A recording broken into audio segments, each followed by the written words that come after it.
Chaque épisode de Bluey cache un détail malin. Après les avoir remarqués, vous ne verrez plus la série pareille. Comme dans la mini épisode à côté, il y a un détail minuscule mais incroyable que la plupart des fans ont peut-être manqué. Quand Honey et Bluey se promènent dans le jardin, Bluey s'arrête pour observer les poissons dans l'étang. Mais ce n'est pas n'importe quel étang, c'est en fait le même bassin à poissons que Chili avait mentionné il y a longtemps dans l'épisode Stompfest. Et tu te souviens de l'épisode Tradiz? Chippy et Sparky y ont été vus en train de le construire. La série récompense les spectateurs attentifs en reliant de petits moments à travers les épisodes, montrant que même les détails en arrière-plan ont leur histoire dans l'univers de Bluey. Comme on le sait, même les personnages secondaires de Bluey sont intéressants, et nous avons déjà trouvé de nombreux détails sur eux. Aujourd'hui, nous allons partager des détails sur la vendeuse de glace. Si vous avez été attentif, vous sauriez que Bluey et Bingo achètent toujours leur glace chez elle. Tout au long des épisodes, nous avons vu la vendeuse de glace développer son entreprise.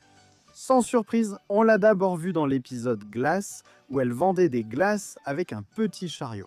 Et après cela, nous l'avons vue vendre des glaces au marché, dans l'épisode Le jeu du silence.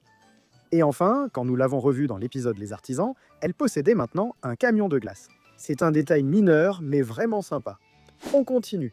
Dans l'épisode Papa dépose, on assiste au début d'une belle amitié entre Bingo et Lila. Après avoir assisté au début de l'amitié entre Bingo et Lila, on voit une série de photos qui les suit jusqu'à l'âge adulte, montrant que les deux étudieront ensemble jusqu'à l'université. Sur une photo en arrière-plan, on voit l'école de Bluey, ce qui suggère qu'elles y iront ensemble dès qu'elles auront 6 ans. Bientôt, puisque Bingo vient d'avoir 5 ans. Donc cela prouve essentiellement que Bingo ira à la même école que Bluey. Au début de Bluey, beaucoup pensaient que Bluey était un garçon, mais on a ensuite compris qu'il s'agissait d'une fille. Saviez-vous qu'il existe un moyen simple de distinguer les personnages masculins et féminins dans Bluey?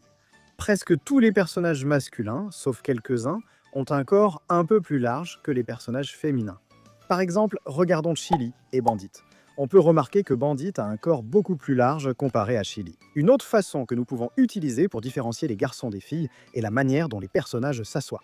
Par exemple, les personnages féminins s'assoient toujours jambes rapprochées, tandis que les chiens mâles les écartent légèrement.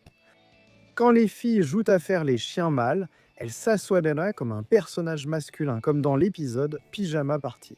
Quand Bingo se déguise en homme avec une moustache, elle s'assoit d'une manière complètement différente de celle à laquelle nous sommes habitués, ce qui indique qu'elle imite un homme. C'est vraiment un détail intéressant que très peu de gens ont remarqué. Dans l'épisode Poupée de chiffon, il y a un petit mystère caché à la vue de tous. Bluey trouve un billet de 10 $ dans la buanderie et court le montrer à Bandit. Mais au lieu de célébrer cette trouvaille chanceuse, Bandit prend l'argent sans façon et le glisse entre lui et le canapé. Mais le problème, c'est que lorsqu'il se lève, l'argent a disparu. Pas de coussin de canapé, pas de portefeuille, aucune explication.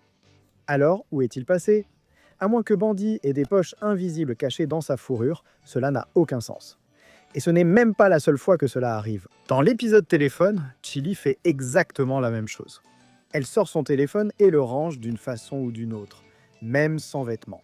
Peut-être que tous les healers adultes ont des poches invisibles pour leurs affaires. L'un des bons amis de Bluey, qui est avec elle depuis qu'elle est toute petite, c'est Sneakers.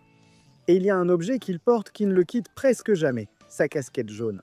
Beaucoup de gens ne s'en rendent pas compte, mais nous n'avons vu Sneakers sans sa casquette que 2 fois, et l'une de ces fois, c'est dans l'épisode Explorateur, où il glisse sur la colline à l'école. À ce moment, sa casquette tombe de sa tête alors qu'il roule. L'autre fois où on le voit sans sa casquette, c'est dans le mini-épisode K9 News, où il présente un petit journal télévisé fictif, et pour avoir l'air plus professionnel, il enlève sa casquette. Dans l'épisode Le Panneau, on a vu Bandit presque vendre la maison des Healers à cause d'une offre d'emploi qu'il avait reçue bien avant. Et quand on dit bien avant, on veut vraiment dire plus de 40 épisodes auparavant. Dans l'épisode La quête du curry, on remarque que Bandit part en voyage pour le travail et il revient après 6 semaines. Et dans l'épisode L'oiseau bâton, quand la famille part en vacances, il passe beaucoup de temps perdu dans ses pensées pendant que tout le monde s'amuse. On peut remarquer que l'histoire de fond concerne Bandit et ce qu'il ressent à ce moment-là. À l'époque, nous ne savions pas ce qu'il traversait. En gros, ce qui s'est passé, c'est que lorsqu'il a voyagé, il a participé à une grande découverte archéologique, ce qui lui a permis de recevoir une très bonne offre d'emploi. Donc Bandit pensait à vendre la maison depuis longtemps, et finalement, il ne l'a pas fait, ce qui a rendu à la fois les spectateurs et les healers très heureux. Dans l'épisode Course de bébé, nous avons trouvé un détail intrigant. Dans Course de bébé, nous avons entendu l'histoire du premier pas de Bluey. Mais la partie intéressante de cet épisode, c'est que si on regarde l'apparence de Chili dans le flashback, on peut remarquer qu'elle n'a pas de cheveux gris. Et pas seulement Chili, si on regarde Bandit, lui non plus n'a pas de cheveux gris sur le visage. Cela montre en fait comment ils ont vieilli au fil des années. C'est un tout petit détail, mais ça rend Bluey encore plus agréable à regarder. Tout est bien connu à propos de Bluey, à tel point que même leurs nains de jardin ont leurs propres fans. Et parmi ces nains, Jérémy est probablement le préféré des fans. Si vous avez bien suivi l'épisode Le Cygne, vous vous rappellerez que Jérémy, notre cher et longtemps souffrant, reçoit un coup de pied de Frisky lors de sa dispute avec Radley au téléphone. Quand elle donne un coup de pied au nain, on voit une fissure sur sa tête. Mais cette fissure ne vient pas du coup de Frisky, elle provient d'un épisode précédent. Malgré l'agressivité de Frisky envers le pauvre nain de jardin, on peut remarquer que même avant que cela n'arrive, il était déjà cassé. Voici le détail, c'est une référence directe à l'épisode Backpackers. Dans cet épisode, Bluey et Bingo jouent en s'accrochant à Bandit, mais pendant ce temps, on voit le pauvre Jérémy tomber par terre et un de ses morceaux s'envoler, prouvant que son chapeau en céramique s'est bel et bien cassé à ce moment-là. Donc Chili a dû le recoller plus tard, mais on pouvait encore voir les fissures même après la réparation. Si vous regardez Bluey depuis longtemps, alors vous savez que le Long Dog est un célèbre clin d'œil caché de Bluey qui est apparu dans chaque épisode jusqu'à présent. Le détail, c'est que dans certains épisodes, le Long Dog apparaît si astucieusement qu'il est difficile à voir. Par exemple, dans l'épisode Sleepy Time, Bingo explore les planètes dans son rêve, et ici on peut remarquer le Long Dog d'une manière plutôt inhabituelle. À ce moment précis, si on zoome sur les étoiles, on peut remarquer une constellation, et si on relie les étoiles, cela forme un Long Dog. Sérieusement, c'est une façon vraiment ingénieuse de montrer le Long Dog. Et ce n'est pas tout. Comme nous le savons, le Long Dog apparaît toujours seul. Mais ce n'est pas le cas dans l'épisode Double Babysitter. Dans cet épisode, Rad et Frisky gardent Bluey et Bingo. Et à la fin de l'épisode, quand Rad et Frisky sont assis sur le balcon à regarder le ciel nocturne, on peut remarquer 2 Long Dogs dans la scène. C'est sans doute la première fois que nous voyons 2 Long Dogs réunis. Comme nous le savons, chaque petite chose dans Bluey a une signification cachée. Et dans l'épisode où Bingo et sa meilleure amie Lila finissent Joe par sauver une petite chenille, on remarque que la petite chenille se transforme en chrysalide, puis en un magnifique papillon qui se pose sur les mains des 2 amis. Et vous vous demandez peut-être ce que cela signifie.